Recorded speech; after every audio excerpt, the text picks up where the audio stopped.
পরম পুরুষোত্তম ভগবান শ্রীকৃষ্ণের জন্মাষ্টমীর দিনটি আমার কেমন কাটলো চলো তোমাদের শুরু থেকে বলি। বাড়িতে ভগবানের অভিষেক এবং ভগবানকে ভোগ নিবেদন শেষ করে আমি চলে আসি ইস্কন শিলিগুড়িতে। আমি যখন ইস্কন মন্দিরে পৌঁছেছিলাম তখন ঘড়িতে বাজে রাত 10টা, আর এত রাত্রেও যে এত ভক্তের ভিড় থাকতে পারে সেটা আমার ধারণার বাইরে ছিল। তো যাই হোক, আজ পরম পুরুষোত্তম ভগবান শ্রীকৃষ্ণের আবির্ভাব তিথি মহাৎসব, ভক্তদের আগমন ঘটবে এটাই তো স্বাভাবিক। আজকে আমি আর আমার দুটো ফ্রেন্ড আমরা তিনজন মিলে গিয়েছিলাম ইস্কন শিলিগুড়িতে। তো যাই হোক, তারপর আমি ভক্তদের এই মহা ভিড় সংকটকে অতিক্রম করে চলে আসি রাধা মাধব পঞ্চতত্ত্বকে দর্শন করতে।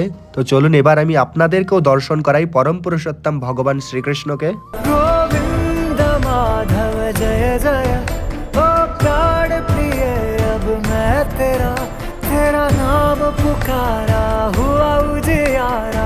ভগবানকে প্রণাম এবং দর্শন করা শেষ। এখন আমি যাব নিচে, কারণ সেখানে হচ্ছে ভগবানের মহা অভিষেক। তো যাই হোক, তারপর আমি ফাইনালি চলে আসি রাধা মাধবের অভিষেক দর্শন করতে। তারপর কিছুক্ষণ লাইনে দাঁড়িয়ে থাকতে থাকতে অবশেষে আমার পরম সৌভাগ্য হয় রাধা মাধবকে অভিষেক করানোর। ভগবানের অভিষেক শেষ করে আবার আমি চলে যাই উপরে, কারণ সেখানেও ভগবানের অভিষেক হচ্ছিল। আর ভগবানের এই মহা অভিষেক দর্শন করে অবশেষে মহাপ্রসাদ পাওয়ার পরে রাত 2টোর দিকে বাড়ির উদ্দেশ্যে রওনা দিই। আর এদিকে আমার বন্ধুগণ কোনো এক স্বপ্নের দেশে হারিয়ে গিয়েছিল। তারপর আমরা সকলেই এই রাতের এই খুব সুন্দর ভিউটাকে এনজয় করতে করতে অবশেষে বাড়ি পৌঁছে যাই। তো ভিডিওটা এতটাই ছিল, দেখা হচ্ছে অন্য কোনো ভিডিওতে। হরে কৃষ্ণ, হরি বল।